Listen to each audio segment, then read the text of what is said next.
Jokowi memang sangat bernyali. Tidak ada takut-takutnya sama sekali. Digugat, Jokowi lawan. Negara luar mengancam, Jokowi malah makin galak dengan melarang ekspor bahan mentah lain. Presiden mana yang berani lakukan itu? Hanya Jokowi, atau mungkin Soekarno. Negara luar tidak ingin Indonesia maju. Indonesia terus dihalangi. Bila perlu, dibuat bodoh selamanya, supaya sumber daya alamnya bisa didapatkan dengan harga murah. Belum lagi ada banyak pengkhianat negara ini yang berusaha menghentikan hilirisasi industri dalam negeri, karena keran impor bisa tertutup. Makanya siapapun yang bilang Jokowi anti asing, atau yang bilang negara ini digadaikan ke asing, mungkin matanya sudah buta, atau perlu diperiksa kejiwaannya. Justru Jokowi lah yang paling berani melawan mereka. Impian Jokowi cuma satu, mandiri dalam sektor industri, dan menjadi pemain besar dalam rantai pasokan global.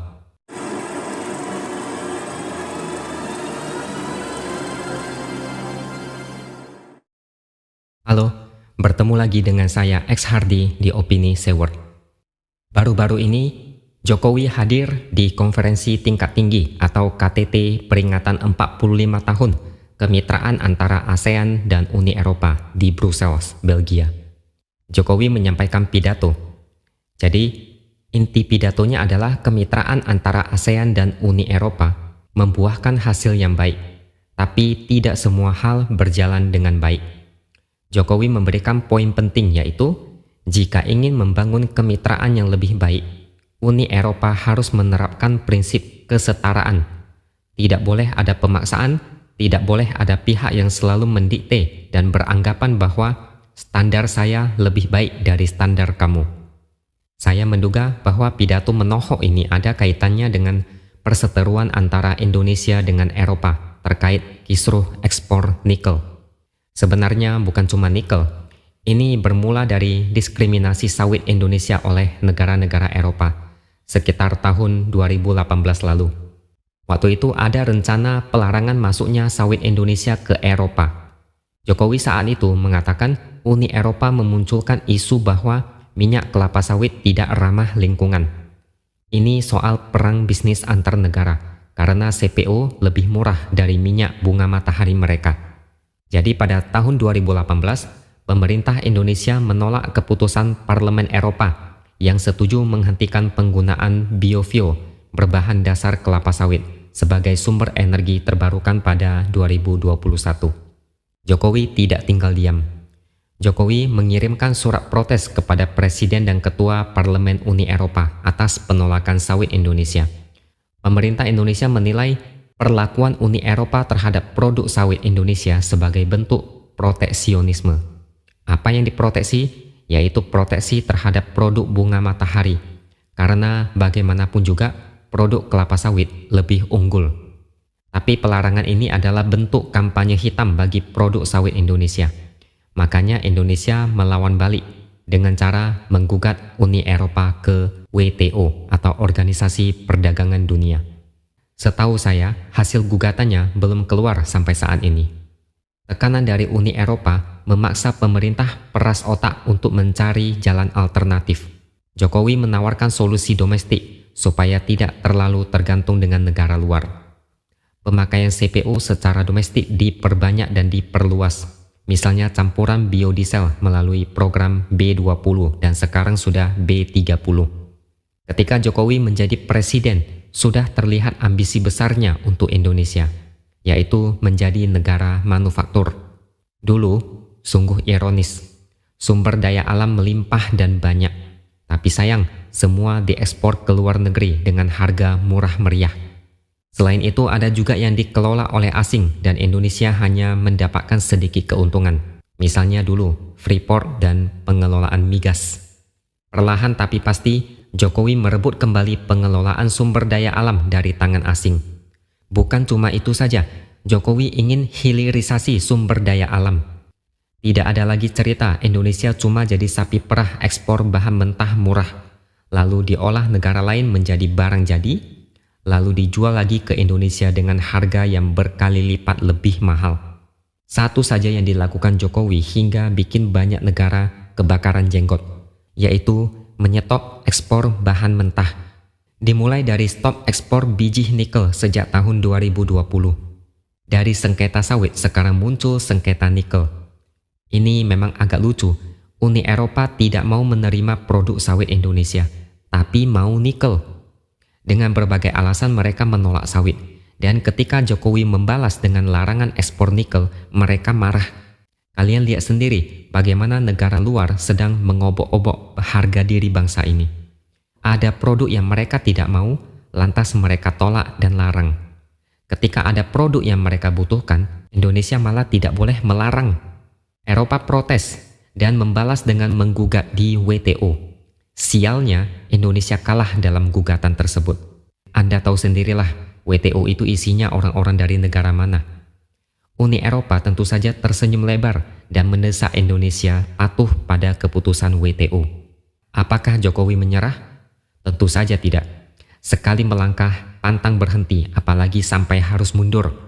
Karena kalau Indonesia menyerah dan menganggukkan kepala, Uni Eropa bakal arogan dan semakin berani mengorek sumber daya alam Indonesia dengan berbagai cara. Jokowi berkata, kita lawan Uni Eropa. Hilirisasi adalah harga mati. Jokowi akan melawan hingga titik darah penghabisan. Dulu ketika Indonesia dijajah, ada istilah sistem tanam paksa. Sekarang negara luar ingin mendikte Indonesia dengan sistem ekspor paksa. Jokowi bilang pemerintah akan menyiapkan pengacara terbaik dunia untuk melawan gugatan tersebut. Indonesia memang kalah gugatan, tapi Indonesia akan mengajukan banding yang akan memakan waktu bertahun-tahun, bahkan bisa sangat lama. Dan kesempatan inilah yang dimanfaatkan pemerintah untuk segera menghilirisasi industri nikel secara besar-besaran. Gilanya lagi, pemerintah rencananya juga akan melarang ekspor bauksit, timah, dan konsentrat tembaga. Jokowi tidak takut dengan ancaman dan gugatan dari luar. Apapun ceritanya, Indonesia harus mandiri dan memegang hak penuh atas sumber daya alam yang ada di Indonesia. Negara lain mau nikel? Silakan investasi pengolahan di Indonesia. Tidak boleh beli mentahnya. Jokowi paham, hilirisasi nikel bisa menghasilkan keuntungan berkali lipat ketimbang ekspor mentah. Potensi ratusan triliun rupiah setiap tahun. Itu dari nikel saja, belum bahan mentah lainnya. Belum lagi lapangan pekerjaan terserap banyak. Belum lagi ekonomi meningkat. Efek dominonya besar. Apalagi ke depan kendaraan listrik akan booming. Nikel sangat penting untuk pembuatan baterai untuk ponsel, peralatan elektronik, dan kendaraan listrik. Potensinya sangat mengerikan. Saya berikan sebuah analogi sederhana supaya kalian paham kenapa Jokowi stop bahan mentah. Bayangkan Indonesia punya beras, tapi Indonesia tidak bisa mengolah beras menjadi nasi goreng. Selama ini orang luar membeli beras murah meriah, sekilo hanya Rp10.000. Sekilo beras ini kemudian diolah jadi nasi sebanyak 8 porsi. Jadi satu porsi nasi modalnya hanya Rp10.000 dibagi 8 porsi, sama dengan Rp1.250. Jadi satu piring nasi Rp1.250. Lalu nasi ini dijadikan nasi goreng. Dimasukin kecap, bumbu, telur, dan kemudian sepiring nasi goreng dijual ke Indonesia dengan harga Rp15.000. Modal masak nasi goreng ya paling hanya sekitar Rp5.000. Tapi dijual ke Indonesia jadi Rp15.000. Jadi seporsi nasi goreng mereka untung Rp10.000. Dikali 8 porsi jadi untungnya Rp80.000. Coba pikirkan, Indonesia hanya menjual beras sekilo Rp10.000. Untungnya cuma berapa? Sedangkan orang luar beli beras, dimasak jadi nasi goreng, untungnya Rp80.000. Sudah paham kan? Dan Indonesia kemudian memutuskan tidak mau lagi menjual beras karena mau memasak nasi goreng sendiri. Ya tentu saja penjual nasi goreng dari luar ini mencak-mencak dan ngamuk. Lahannya diobrak-abrik, bisnisnya terganggu. Tapi mereka tak bisa salahkan yang punya beras. Situ yang punya beras, suka-suka dia dong mau jual beras atau tidak. Tapi mereka malah marah dan menggugat. Indonesia lalu menawarkan investasi. Mau beras? Silakan. Tapi bikin warung nasi goreng di Indonesia. Tapi mereka juga protes, karena bikin warung butuh modal lagi. Begitulah kira-kira yang terjadi dengan sengketa nikel. Jokowi memang sangat bernyali. Tidak ada takut-takutnya sama sekali. Digugat, Jokowi lawan. Negara luar mengancam, Jokowi malah makin galak dengan melarang ekspor bahan mentah lain. Presiden mana yang berani lakukan itu? Hanya Jokowi, atau mungkin Soekarno. Negara luar tidak ingin Indonesia maju. Indonesia terus dihalangi. Bila perlu, dibuat bodoh selamanya, supaya sumber daya alamnya bisa didapatkan dengan harga murah.